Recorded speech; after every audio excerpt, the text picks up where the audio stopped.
হায় রে পোড়া বাঁশি, গাড়ি লিক হয়ে গেল। সকাল 8টার সময় ভাবলাম রওনা দেব বোলপুর থেকে আদ্রায় যাওয়ার জন্যে, কিন্তু কি হয়ে গেল। But never fear, service centre is here. আমার মেকানিক দাদা এখানে একদম খুব সুন্দর করে জিওমেট্রিক্যালি একটা সার্কেল করলো, নিয়ে আমার চাকাটা খুব ভালোভাবে আনবক্সিং করলো, করে ভেতর থেকে রিপেয়ার করলো লিকটা। লিকের জন্য 8টা হয়ে গেল 10:30। তারপর বেরিয়ে পড়লাম আমরা আদ্রায় যাব বলে। মাঝখানে কয়েকটা টি ব্রেক নিয়ে আমরা এগোতে থাকলাম আদ্রার জন্য। হ্যাঁ, চিন্তা তো সবারই ছিল, বিকজ এটা আমার first long drive. 150 kilometre approx রাস্তা। ঘর থেকে আমরা লুচি প্যাক করে নিয়ে এইখানে গাড়ি পার্কিং করে আমরা লুচি আলুর দম খেলাম। মাঝে মাঝে একটু রেস্ট নিতে আমরা পৌঁছে গেলাম আদ্রাতে। ফাঁকা মাঠ পেয়ে ফার্স্টেই আমি পাপাকে একটুখানি ড্রাইভিং শেখানোর চেষ্টা করলাম। কিছু মিনিট ড্রাইভিং এক্সপিডিশনের পরে আমরা একটু ফটোশ্যুট সেশনে পার্টিসিপেট করলাম।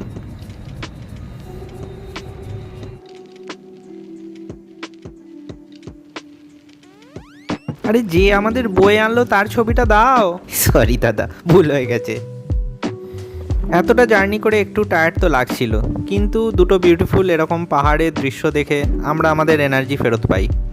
দুপুর প্রায় 3টে বেজে গেছে, কিন্তু এই পাহাড়ের দৃশ্য ছেড়ে আমাদের হোটেলে যেতে ইচ্ছেই করছে না। আহা, কি সুন্দর দৃশ্য, দেখুন তো এটা।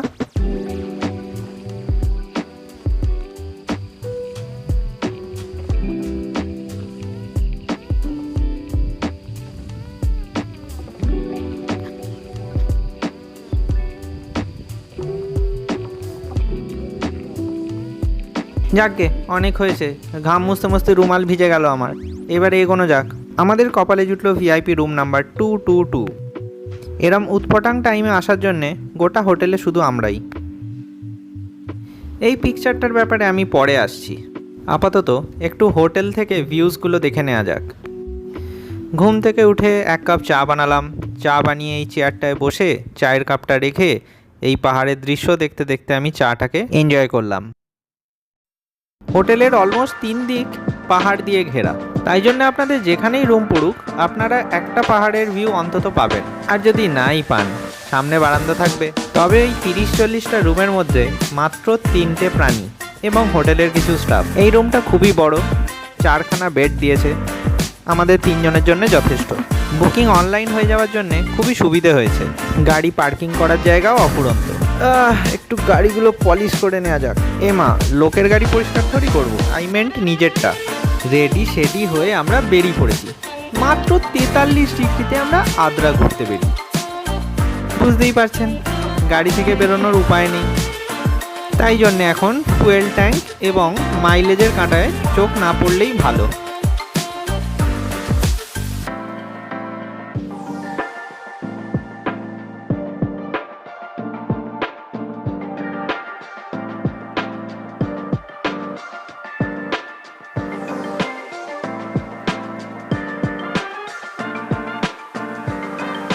ডায় বাঁয় আঁকি বাঁকি, আগে পিছে উপর নিচে, অনেক রকমভাবে আমরা পিকচার তুললাম।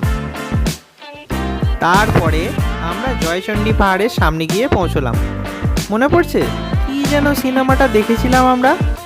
দড়ি ধরে মারো টান, রাজা হবে খান খান। Yes, I am talking about Hirak রাজার দেশে। এখানেই তো শুটিং হয়েছিল।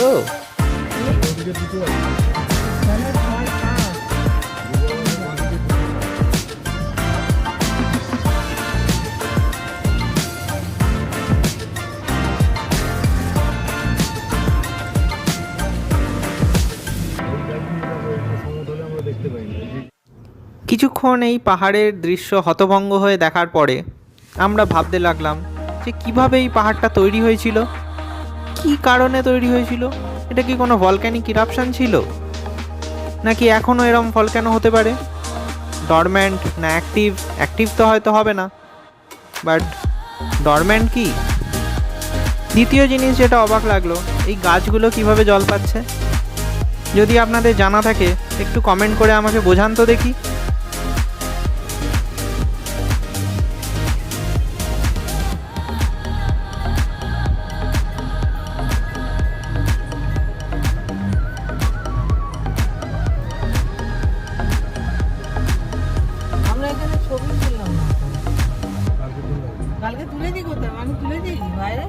বাইরে বেরিয়ে ছবি তোলায়। চল চল চল চল ছবি তুলে নে। এই ব্যাকগ্রাউন্ড আই গিয়ে আসলে তার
এই জায়গাটায় এতটাই গরম লাগছিল যে দাঁড়ানো অলমোস্ট নিয়ার টু ইম্পসিবল হয়ে যাচ্ছিল।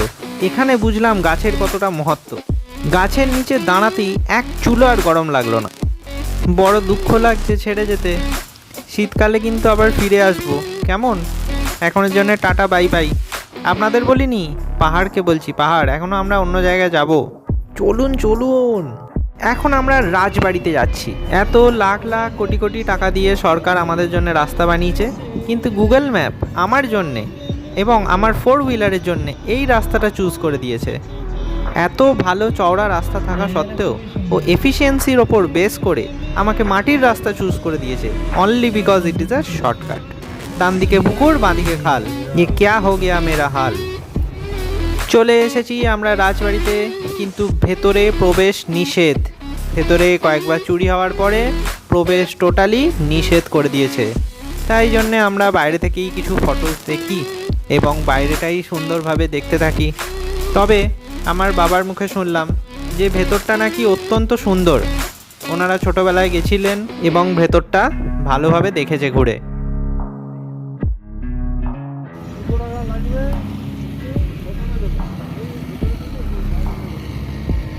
চলো, এরপর আমরা ওই পিকচারটায় চলে যাব যেটা আমরা আগে দেখেছি। কিছু পুরনো স্মৃতি রিনিউ করার জন্য আমরা চলে এসেছি আবার আদ্রা স্টেশনের কাছাকাছি, ধোবিঘাটের সামনে এটা। এরপর আবার আমি এই কোয়ার্টারে ফেরত চলে আসব। পাপা এবং আমার জেঠু এবং পিসিদের এই ছোটবেলাকার স্মৃতি এই কোয়ার্টারেই কেটেছে। ওনারা ছোটবেলাতে এই কোয়ার্টারেই বড় হয়েছে। এই চার্চের ভিতরে আমরা ঢুকেছি।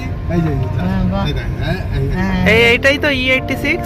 এই তো আমরা ঠিক উল্টো দিকে চার্চের দিনের বেলা একদম। হ্যাঁ, এই যে E86 এ। আরে ঠিক আছে, E86 এটা আমাদের বাড়ি বাগান। আর এইসব বাউন্ডারি গল্প কিছু নেই। এই দেখো এইখানে কিছু বাড়ি, এইটা দিয়ে সোজা চলে যাবে না। এই পিছন দিকটা আর কিছু দেখার নেই। পেছন দিকে ওই বাড়ি হ্যাঁ, পিছন দিকটা। হ্যাঁ, কিন্তু আমরা কি ওই জানুয়ারি পাহাড়ের দিকে যাবি? হ্যাঁ, জানুয়ারি পাহাড়টা দেখবি, তাহলে ডান দিকে যেতে হবে, সোজা গিয়ে ডান। এই যে সেই ফেমাস বসার জায়গা বাইরে। ওই বসার জায়গাটা কারণ নেই দেখ না, আমাদেরই খেতে। তাহলে ওটা বসার জায়গার জন্যই চিনতে পারা গেছে। দাদু করেছিল ওইটা। কালকে আমার ওইটাই মাথায় আগে বলো সেই জানলাগুলো একই, সেই সবুজ রং করাই আছে এখনো। হ্যাঁ, কালকে ছবিটা দেখে সাথী বলতে বলছে কি ভালো লাগছে, কি যে অপূর্ব। হ্যাঁ, এটা শীতলদাদের বাড়ি ছিল। হাই করে দাও। হাই বাথরুম, এটা পায়খানা একটা বাইরের, আর ওই ভেতরে হচ্ছে বাথরুম তো একটা আছে ওই বারান্দার সঙ্গে। এই যে বাড়ির পিছন দিকেও চলে এসেছি, হ্যাঁ। অনেক এদিক দিয়ে ঢুকে।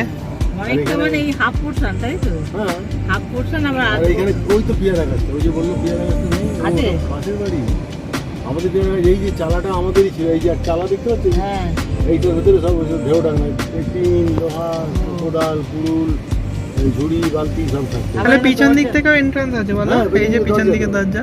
এই যে এই দরজা দিয়ে আর তোমরা এইখানটা বসতে বাইরে দাদু দাদু করেছিল এটা আমাদের জন্য, এই আমাদের বাড়ির পাশে আমরা কলের জল নিয়ে এখানে। আচ্ছা, এখানে বসতে পিছন দিকটা? হ্যাঁ, এখানে বসতাম। এখানে রেনু ছিল আমাদের কাজের মেয়ে, এসে বাসন টাসন ধুতো এইখানটা না, ভেতরে ঢুকতো। আমার বাইরে আবার একটা চৌবাচ্চার মতো। মুরগিকে খেতে ওই চৌবাচ্চা হচ্ছে ডাস্টবিন, ওখানে সব আনাজের খোসা মতো ফেলা হবে, সকালবেলা জমা করেছে গাড়ি করে নিয়ে চলে যাবে, ওইখান থেকে তুলে তুলে নিয়ে চলে যাবে, এই সব সিস্টেম। ওইটা তো পিয়ারা গাছই মনে হচ্ছে না? এই যে ছিল, এটা পুরো বন্ধ হয়ে গেছে। পেয়ারা গাছ তো ওই যে কাশির পেয়ারা ছিল আমাদের এদিকটা, এই যে চালাটা তার মাথায়, রাস্তা তার মাথায় উঠে, এটা তো রাস্তা ছিল আগে, এখন তো বন্ধ হয়ে গেছে। আমাদের এখান দিয়ে যেতাম তাবুলদের বাড়ি। হ্যাঁ, এখান দিয়ে একটা রাস্তা ট্রেল দেখা যাচ্ছে, ঠিক ওই বাড়ি অবধি যাওয়া যেত, সাদা বাড়িটা। রাজুদের বাড়ি এটা, রাজু বেবি এটা আপনার বাড়ি। আমরা এখান দিয়ে যেতাম তো, পেছন দিকে একটা মাঠ মতো ছিল। কি রে বাবা, সব পুরো সব চেঞ্জ হয়ে গেছে। হ্যাঁ, এক একজন মানুষ আসছে এক এক রকম ভাবে তারা থাকছে। হ্যাঁ, মডিফাই করছে জিনিসপত্র। এখানে ট্যাঙ্কটা বসিয়ে, ট্যাঙ্ক ছিল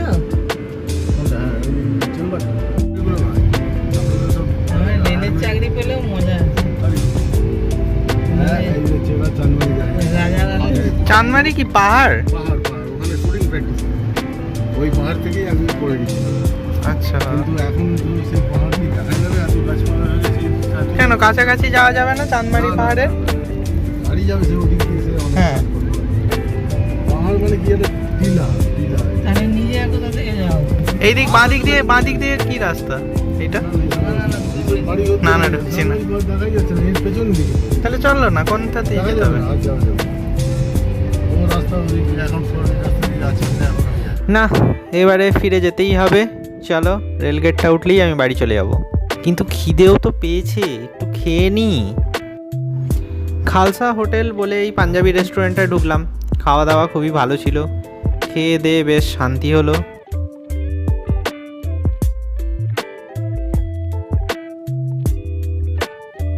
নিয়ে টুকটুক করে আমরা ফাইনালি ঘরে পৌঁছলাম। চলুন, আজকের স্টোরি এখানেই সমাপ্ত। আবার দেখা হবে পরের ব্লগে।